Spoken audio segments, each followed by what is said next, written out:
Hello again and welcome back to our course on Project 2016. In this section and the next section or two we're going to look at views in Project 2016. You've already seen a few views such as Gantt chart view already.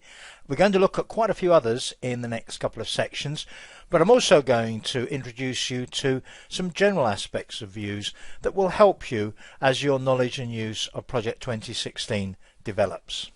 Now, in a little bit of a break from tradition, we're going to look at the exercise, the bathroom refit exercise, version 4B, my answer to exercise 4, during this section.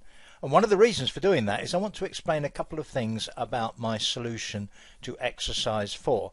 Hopefully your solution to exercise 4 will have been pretty similar to mine. But I'm going to show you one or two tools that probably would have helped you to do the exercise a little more easily. But first of all, a little reminder about some basic features of views.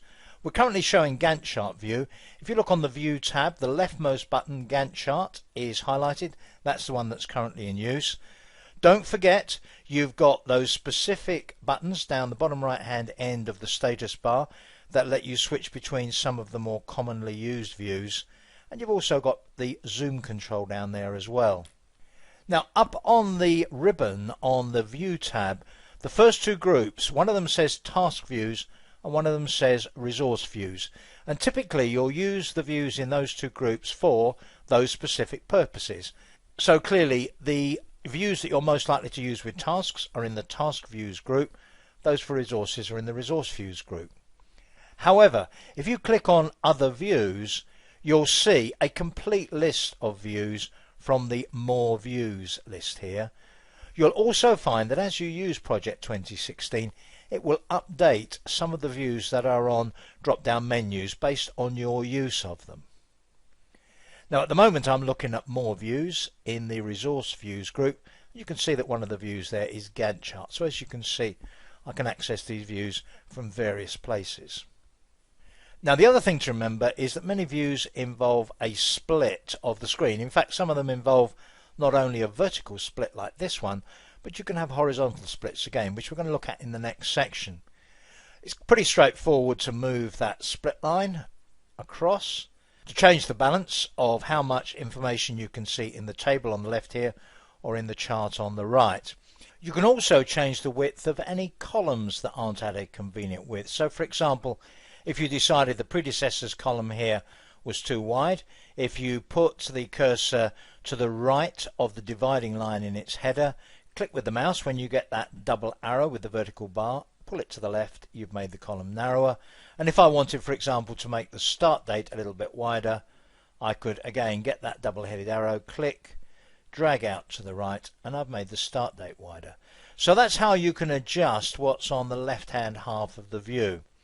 But now let's take a look at a completely different view related to task. Let's go into Task Usage View. In Task Usage View, what you have is a list of the tasks, and for all tasks where resources are assigned, it shows how much resource is used. Now, if you remember, with the bathroom refit project, the first couple of phases we don't have resources in use. But as we get further down into the implementation phase, as we see each task, so here 42, set up, skip, underneath that there is a contractor resource. Now I'm going to make the task name column wider. By the way, if you're doing this with touch, it's pretty much the same approach. You just basically tap on the right hand border in the header and drag it across when you get the double-headed arrow. But what you can see here is the amount of resource that's used on a particular task. So let's take, for example, the task set up skip for waste. Now the resource that's used is contractor. The amount of work is 8 hours, and we can see in the view on the right where that 8 hours occurs. It's on the Tuesday of the week beginning February 14th, 2016. So here we can see where our resource is being used. But not only can we see where the resource is being used and how much of it is being used, but we can also see various subtotals. So for instance, we have a preparation task 41 and the totals for the preparation task are shown here in its row by each day. So there's 8 hours Tuesday, 8 hours Wednesday, 8 Thursday, and 24 on Friday. Now the 24 hours on Friday are made up of 8 there, 8 there, and 8 there. So that's our 24 hours. So you can see how the work that's being done is broken down by task and by resource. Now sometimes when you're looking at a task usage view, the amount of information can actually seem quite overwhelming. The bathroom refit is not a huge project, but already as we scroll through time and through the tasks, you can see just how much is going on and how much work is being done. This is a situation where using the outlining that I showed you earlier on in the course can be very useful. So let's go up to the data group on the View tab, click on Outline, and say we only want to see level 2. Now with level 2, let me just scroll back, go to the beginning again. Now with level 2 we only see the level 2 tasks. However, if I scroll across to where the work is happening, you will see the totals for each of those tasks. And of course, if I went to level 1, let me go up here and see where the work is being done, you see the implementation phase work and how much is being done in the overall phase on each day. And you can also see when the completion phase starts how much work is being done on each day there as well. Note right at the top a total for the whole project. So you can see there how we can control the level of detail that we can see in task usage view. And if we turn our attention now to what we call the time phased data on the right, we can do quite a lot there to customize the view to our specific requirements at any time. If you look in the Zoom group on the View tab, the leftmost control there says timescale. Currently days are selected. There are quite a few other options. Let's take a look at weeks, for example. And there we can see on a week by week basis how much work is being done. So we can see our totals for each week. Now when you make a selection like that, what you finish up with quite often is pretty much a whole project squashed into a very thin amount of space. And you may want to widen things out or see a little bit more. And there are quite a few other options with Zoom that I want to take a look at next. One of the most useful ones of all is this one, Entire Project. Note the screen tip description, update the view so the entire project is visible on the screen. Now that will work in any view where you've got the time phase data. So it starts at the beginning of the project. Of course, in this particular project, the first 2 phases we don't have any resources assigned, so we've got no work being done, so it looks as though it's got entire project wrong. But in fact, there's plenty going on here.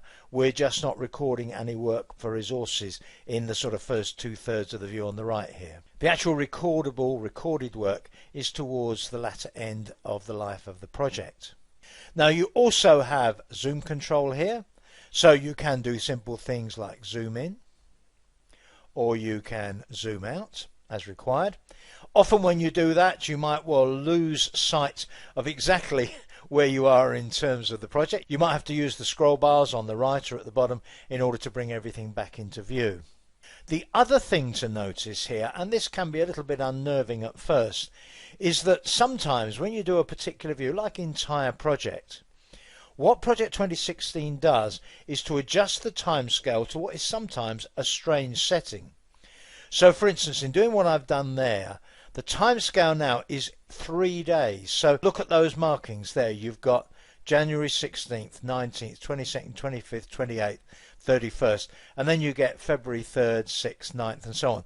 So it's doing it in chunks of 3 days, which is a rather strange unit of time. Although, of course, it copes with it perfectly well. These totals of work will still be completely accurate. Now, sometimes that sort of thing can be a little bit annoying. There is ultimately, though, a way that you can adjust timescale where you can pretty much achieve whatever effect you want to achieve. So let me show you how to do the ultimate adjustment to the view of time on the right there. If I right click over the header, which currently includes the timescale markings for months, days and so on, one of the options is timescale, and that brings up the timescale dialog.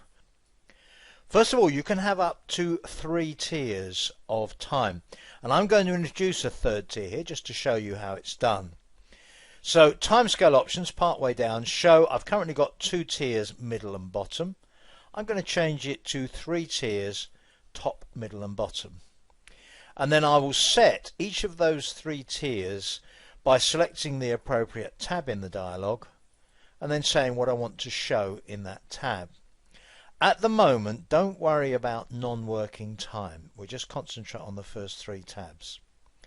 In the top tier, for my units, just to demonstrate this basically, I'm going to put quarters. So I can then choose how I would like those quarters labelled. Default there, quarter 1 2009. Let's suppose instead of that I want Q109, Q209 and so on. How many of them do I want at a time? Well, I'm just going to do them one at a time. Remember what I said just now about 3 days? Well, if you wanted it marked in 3 days or 3 quarters, you'd say 3 of them here. You can also say how you want the markings in the header there aligned. I'm going to stick with left aligned. And very importantly, you can also scale the view. I'll show you that in just a moment. Let's go to the middle tier. For the middle tier, let's do single months. Let's mark them with that label option. 1 month at a time, again labelled left. And then for the bottom tier, I'm going to do them, let's do them in weeks. And let's do the weeks, let's put the dates in like that. And we're going to count 1 week at a time. We're going to align the dates in the center. Now there's a preview down at the bottom here which gives you an idea of what that whole setup's going to look like. So let's give that a go. So you can see I made quite a substantial change there. It's probably a little bit overdoing it really, but hopefully you get the idea from that. So I've got the timescale marked at the top in quarters, the second level in months, third level in days, and not only can I adjust that in a very, very flexible way, but I can also scale it. Let's go in and scale this now. Let's suppose that I think, well, actually that's too wide. I need to cover a longer period of time. Let's right click there again, bring up that timescale dialog again, and I'm going to scale the top tier. It's 100%. Let's do down to, say, let's go for 75%. I'm really showing you how to do this to show you how to do it, not because it's going to achieve a better result. So there we are. Now, as you can see, I can pretty much adjust that in any way I like, not only in terms of width, scaling and so on, but exactly how each time unit is labelled. Now you can use that approach to presenting time phase data on the right there, labelling, scaling, etc. up to 3 timescales on any view that has time phase data on the right. So this is task usage view. Clearly you could use it in Gantt chart view as well. In the next section we're going to take a look at resource usage. I'm going to talk a little bit more about the answer to exercise 4, and then I'm going to show you how to split the view horizontally and how that helps you in your use of Project 2016 as well. But that's it for this section. I'll see you in the next one. Hello again and welcome back to our course on Project 2016. In this section we're going to continue looking at views, and we're going to start by looking at resource views. Now I'm still looking at exercise 4b. I'm going to go to the View tab, and on there in the Resource Views group, let's first of all look at the resource sheet, which is straightforward enough. It's often the view we use to set up resources, and of course it's got a lot of the information about each resource on it, and will also often contain helpful indicators such as overallocation indicators. But let's look at the view that's in the group there above it, resource usage. And resource usage view is the sort of complement of task usage view. And what resource usage view gives us is a list of resources, and then for each resource a list of the tasks that that resource is working on. Now as usual there's a certain amount of jiggery pokery needed here in order to make the columns and the split of the view a little bit more helpful. So I'm going to quickly do that. And you see the first resource that's listed is unassigned. So the unassigned tasks are the ones that don't have any resource assigned to them. There's really quite a long list of those. On this particular project, as you know, the first two phases I haven't yet allocated any resource to at all. But if I go down now to the main body of what's in phases 3 and 4, I have 3 resources: electrician, plumber and contractor. And for each one I can see a list of the tasks that that resource is working on. Now this can be a very useful facility for getting a list of the tasks that each resource is working on, and of course you've got the work hours shown on the right there. In fact, the top section, the unassigned section, is often very useful because it will basically tell you which tasks you haven't got any resources assigned to yet, and very often you'll want to go through that and make sure that you haven't missed anything. The right hand half of this particular view is a conventional timescale. So it shows the time phase data on the work for these work resources, and of course you can customize it in the way that I showed you in the preceding section. Now you probably would have found this a very useful view to use to help you with exercise 4. But there's another resource view which can be very helpful when you're looking for over allocations and how to resolve them, and that's the resource graph. So I'm going to click on other views, and one of the items on the list there is resource graph. Now this is really quite a different way of looking at the resources on a project. The left hand half of the display shows a little panel for a resource, in this case contractor, and you step through your resources using the scroll at the bottom. So if I scroll to the left, I go from contractor to plumber to electrician and then forward again. Now if I use the scroll bar on the right, it takes me through the timescale of the project. Rather than laboriously go through that, let me click on entire project, and what you will see is the workload for the contractor resource in graphical form. Now let me just quickly go back into the resource sheet, and of course we solved our over allocation issue here by having 3 contractors. Let's go back to the situation where we only had 1 contractor, and let's go back now to the resource graph. Now you can see how this resource graph view would immediately have shown you where your over allocation problem was, and to a large extent the extent of your over allocation, and you can see that contractor is over allocated, and you can see exactly when contractor is over allocated as well. So this is a very good view for identifying where over allocations occur. So I've introduced you there to a couple of other important views. There are many more in Project 2016. If I click on other views and then on more views, I get this more views dialog where you can access the many different available views. We're going to be looking at some more of those during the course, but I strongly suggest that you work your way through those, experiment with those. A couple of those you won't see because they're custom ones. They're ones that I've made for my own projects. And you can create your own views, you can copy a view as a starting point for a custom view, and you can edit the definition of a view. So as your use of Project 2016 develops, it's a good idea to find out about customizing views because it really can save you a lot of time and effort. But what I want to look at next is splitting the view. So I'm going to go back to Gantt chart view, and now I'm going to go to the split view group on the view tab, and I'm going to click on the details checkbox. And what that does is to split this view into 2 horizontally. The top part is still a Gantt chart, the bottom part is now a task form. Now the important thing about this is that the task form will show the task information for the selected task in the Gantt chart at the top. So if I click on Decide About Project Manager, that's the information that I see in here. Let me go down to a further part of the project, say down to here, Prepare for Flooring. Now watch what happens when I click on Prepare for Flooring. I'll actually see resource names here, So the contractor is the resource, and I'll also see a predecessor here.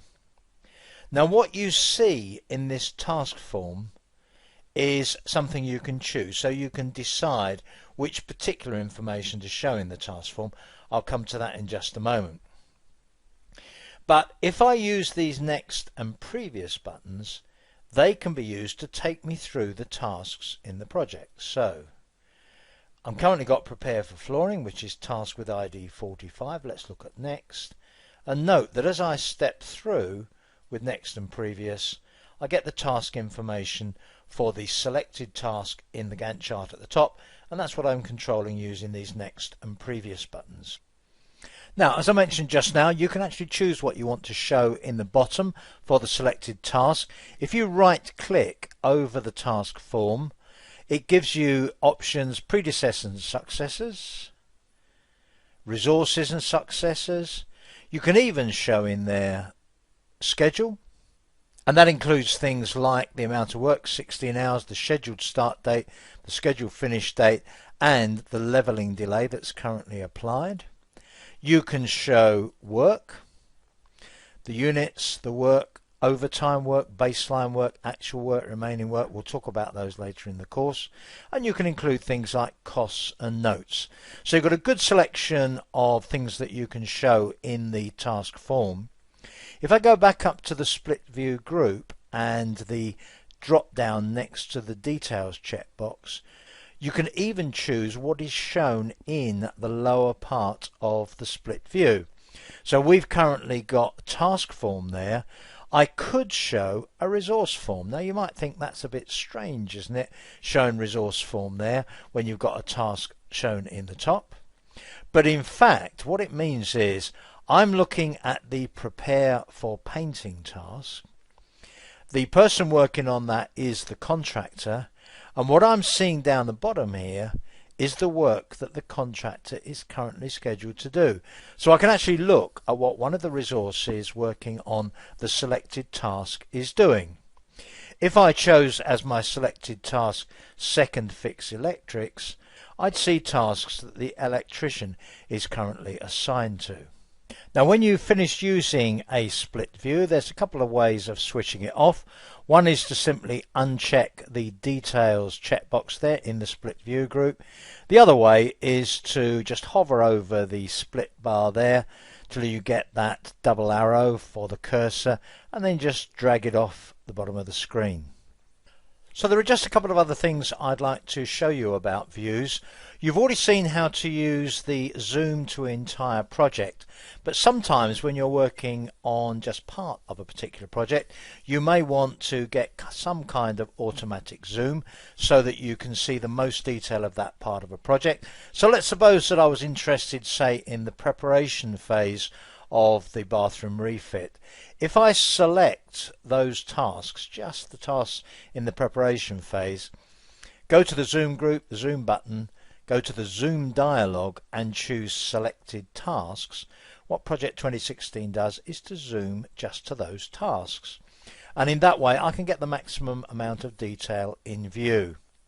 Now exactly how this works does vary a little bit because it does have to deal in whole time units. So sometimes you'll get perhaps a tiny bit more or a tiny bit less than you need. But a little bit of scrolling, maybe slight adjustment on the time scale, you can normally come up with just the result that you want. And finally, one other view that I'd like to show you, we will be seeing some others later on in the course, but one particular one that also can be very, very useful. Let me go back to the top of this project, just make sure I haven't got particular tasks selected, and let's look at calendar view, because calendar view is a very interesting one where you can see the tasks of the project set out on a calendar. Note how the milestones are coloured differently, and you've got selector tabs at the top there where you can choose month view, week view, or in fact custom view showing a number of weeks or a date range. So that's calendar view, which can be a very useful way of looking at what's coming up on a project.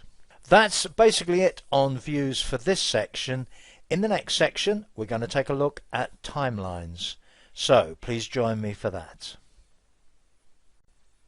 Welcome back to our course on Project 2016. In this section we're going to take a look at timelines. And primarily timelines are used as a communication and presentation tool. A timeline can be a pretty good way of getting a summary of aspects, possibly even all aspects of a project, and presenting them to an audience, perhaps who aren't as interested in the detail of your projects as you are, or certainly an audience where the people don't have or use Microsoft Project. So you want to show them just the right amount of detail of a project, maybe highlight certain points without going into the sort of complex diagram that we have here for the wedding. So first of all, let's switch on the timeline for the wedding and see what it looks like at the moment. On the View tab in the Split View group there is a checkbox Timeline, and if I click on that, you'll see the current timeline for this project. Now, along the top of the timeline you have dates. The left hand end by default is the start date of the project, and the right hand end by default is the end date for the project. Now, at the moment there are no tasks shown on the timeline, and the only other thing shown is a marker indicating today. If I wanted to show some tasks on the timeline, let's suppose I wanted to show the selecting and ordering of the bridesmaid dresses.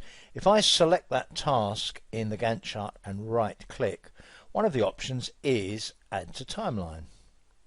And that task now appears in the timeline, and you can see its duration in particular relative to the duration of the overall project. Now, so far I've pretty much ignored people using touch, so let me just do a little touch demo here. Let me just switch into touch mode for just a moment, and let me go to Make Guest List, and then I'm going to press and hold that task,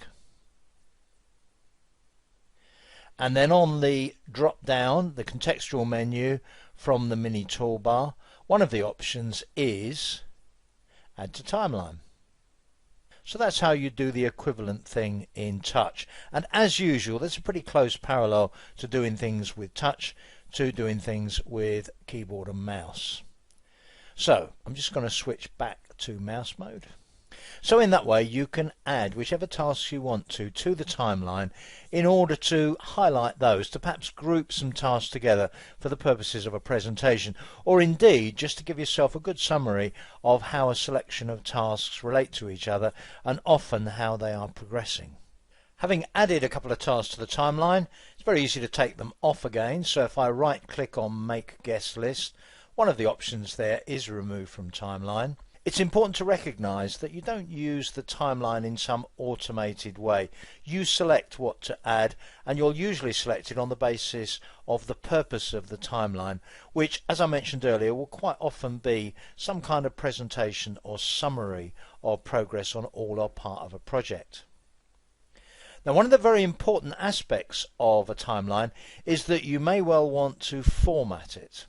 If I select the timeline, then I have Timeline Tools, a Format tab, and on that tab I have facilities, for instance, to change the colour of bars, to change the text styles and so on.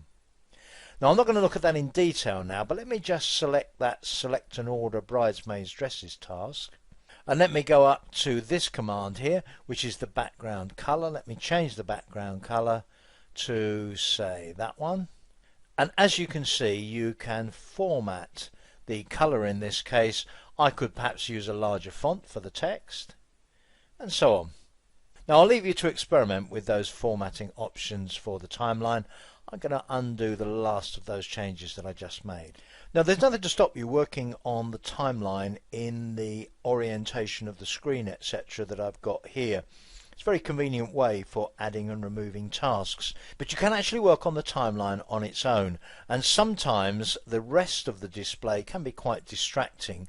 So let's adopt timeline view. You can do this in a couple of ways. If you right click on the grey bar at the left there, Gantt chart, one of the optional views that comes up is timeline view, but you can also just drag down that divider and you finish up in timeline view, where the timeline occupies the whole of the view.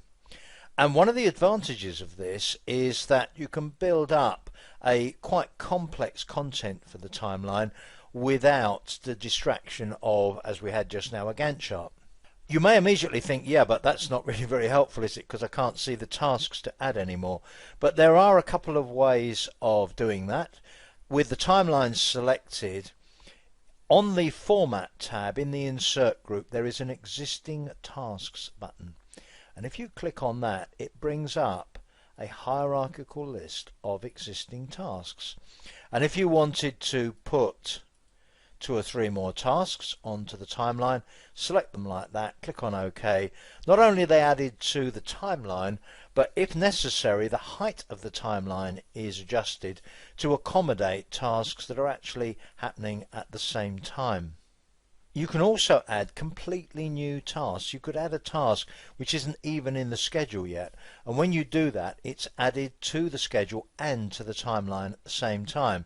So if I wanted to add a task now, the details come up. I can fill in the task information dialog as normal, and when I click on OK, it would appear on the timeline and in my project schedule as well.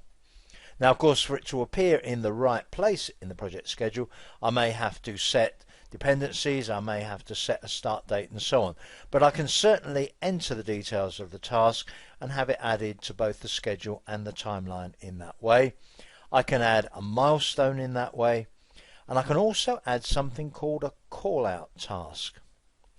Now, this is basically going to do the same as adding the task does, but the task will in this case appear on the timeline as a call out. Now, what happens with a call out is that it appears outside the timeline as almost a sort of note. So let's take that task there, register wedding. If I right click it, one of the options is display as call out, and then it sort of appears as a call out outside the timeline, almost as an additional note, if you like. Now, earlier on I mentioned that one of the main reasons that people use timelines is for communication and presentation purposes, and if you have a timeline like this one, then in order to present it or include it, say, in a PowerPoint presentation or send it to somebody in an email, you have a number of options.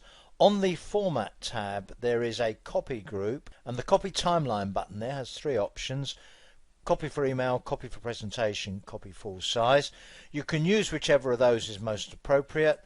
Copy basically to the clipboard and then paste in an appropriate format, either using the source theme, the theme here that we have, color scheme, etc., that we're currently using in project, or using a destination theme if you were perhaps pasting it into a Word document.